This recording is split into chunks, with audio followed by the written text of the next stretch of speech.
Hey everybody, it's Sean Price here at my open house at 911 South Lee Street, and we are about to dive into the market snapshot, what's happened in the Northern Virginia real estate market in the last 7 days, and hopefully under 5 minutes, and this is going to be a good one because we also have the monthly numbers as well. So let's dive into it. Okay, so like I said, I'm here at 911 South Lee Street. Just finished up with an open house. It was extremely busy. I wanted to go ahead and get this market report shot so I could get it over to you guys.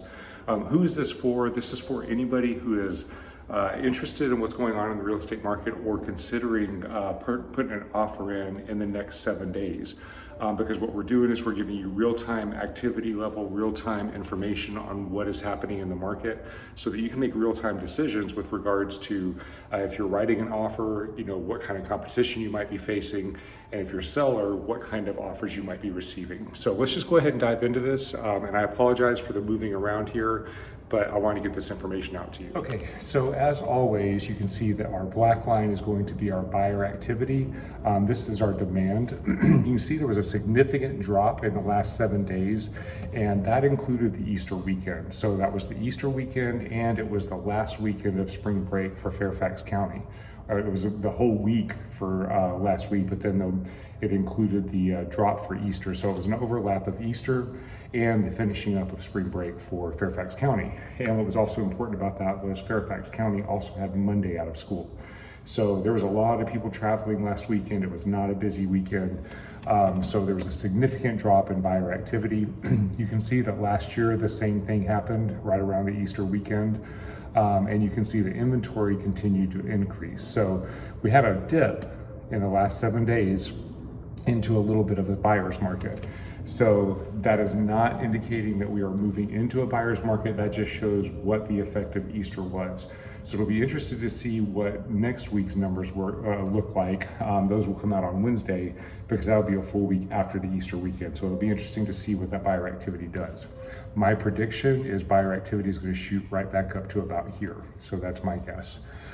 So we did have a weak buyer's market, more of a neutral market in the last 7 days. But I'll tell you, this weekend, the open house activity has been crazy. We have a property that went under contract in 2 days. We have another property that received an offer on its first day. So the buyers are out there. The market is very, very, very active right now. So what does that mean for the contracts? What do the contracts look like? So we're going to focus here. Again, this is the last 7 days. This did include Easter weekend. And you can see that 40% of the properties sold at higher than list price, 39% sold at list price. So 79% of properties sold at or above listing price, 22% sold below listing price. Time on the market, 54% of the properties went under contract in less than 7 days, even last week with Easter holiday. 21% went between 8 and 21 days, and then 25% went over 22 days. Now, this 25% quite often correlates with this number that went under market value.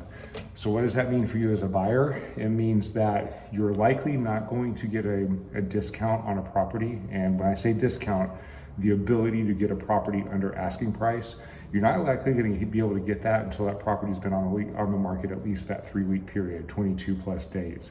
Does not mean that the property value is coming down. It just means the property is overpriced. So what that means for sellers is if you put your property on for a price that's higher than its condition and higher than what its condition warrants, you may end up into that 22 plus day window where people are going to start coming in with lower offers.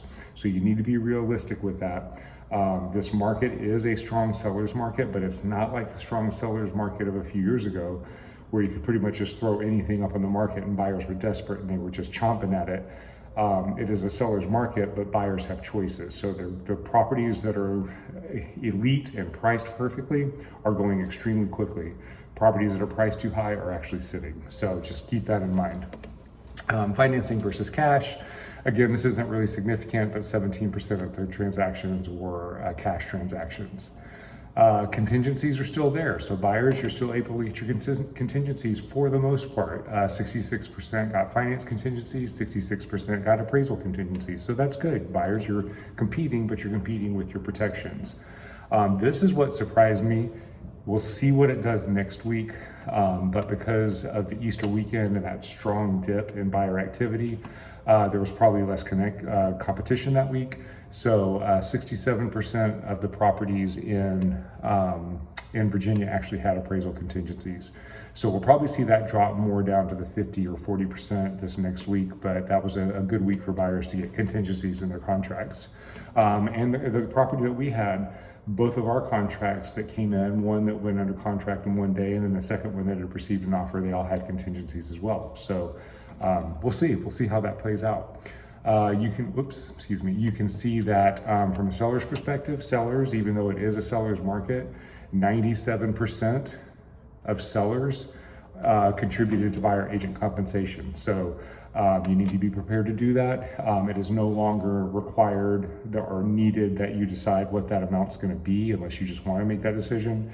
I have my sellers make that decision. Kelly and I have our sellers make that decision at the time that we receive a contract, because the net proceeds are the most important thing. The buyer agent compensation request comes in on the contract, and it is a negotiable term. So depending on how strong the offer is, that's how we determine what that buyer agent compensation is for our clients. You're welcome to do this in any way that you want to, or whatever works for you. So basically what we see here is it is a strong seller's market. The last week, last 7 days, buyers had some advantages because they were getting more of those inspection contingencies, probably because so many buyers were out of town, so it gave them a little bit of an opportunity. But when you go into this next week, just be sure that your agent is communicating with the seller's agent so that they know what the situation is and what kind of offer you have to put in. You've got to be very strategic with that. Sellers, you have to be aware that if your property is overpriced, if you get into that 22-day plus window, you're going to be coming in under asking price. So plan that appropriately, strategically price your property, prepare your property.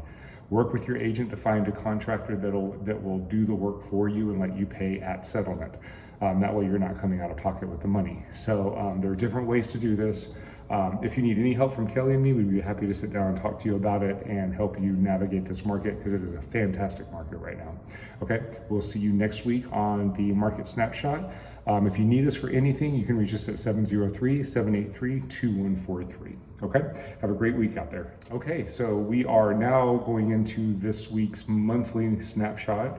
What happened in March of 2026 versus March of 2025? Is the market crashing? Are prices going up? What exactly is happening? Let's dive into it.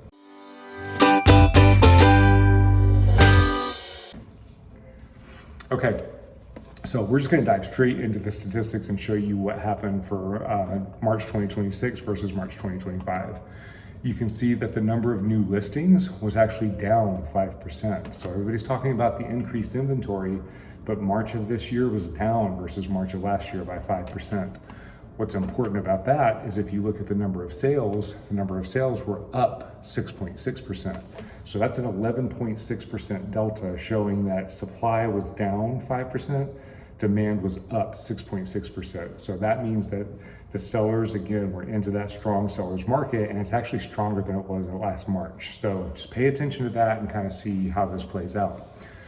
Days on market, March was 6 days longer this March versus March of last year, which is interesting considering that the demand was higher. So the market doesn't always follow logic, but that's why we use the numbers, because we don't want to go based on feeling, we want to go based on facts. So properties were staying on the market a little bit longer.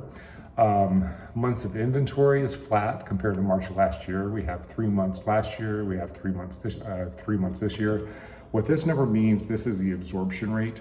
And what that means is if no new properties came on the market and buyers continued selling at the rate that they did, or buying in the rate that they did in March, how long would it take to run out of inventory? And the answer to that is 3 months. Anything 5 months and below is considered to be a seller's market. Anything 5 to 6 months is considered a normal market. Anything 6 months and above is considered a buyer's market. So this is just more evidence that we are in fact in a strong seller's market. And then the sales price, what happened to the median sales price? March of 2026 was 775,000.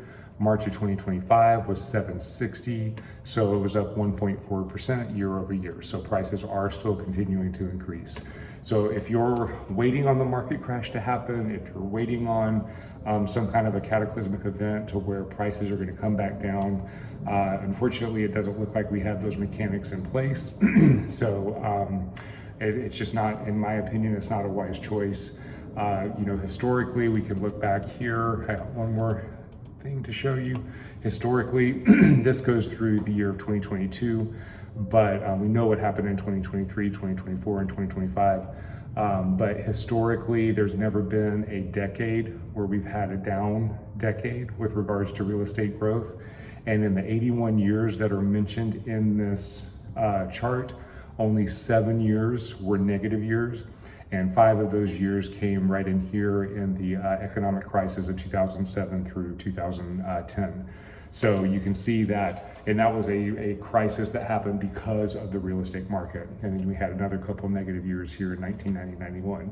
So basically what that means is the market tends to go up. Even if there is a small dip, it doesn't take long for it to recover. So again, if you're waiting for the prices to come back down, that's probably a losing battle. You're only costing yourself money, because as the market continues to appreciate, even if they do flatten out or drop a percentage or two, you've lost so much money because they've already gone up so much. So if you have any questions about that, please feel free to reach out to us, 703-783-2143, and we will see you on next month's market report. Have a great week.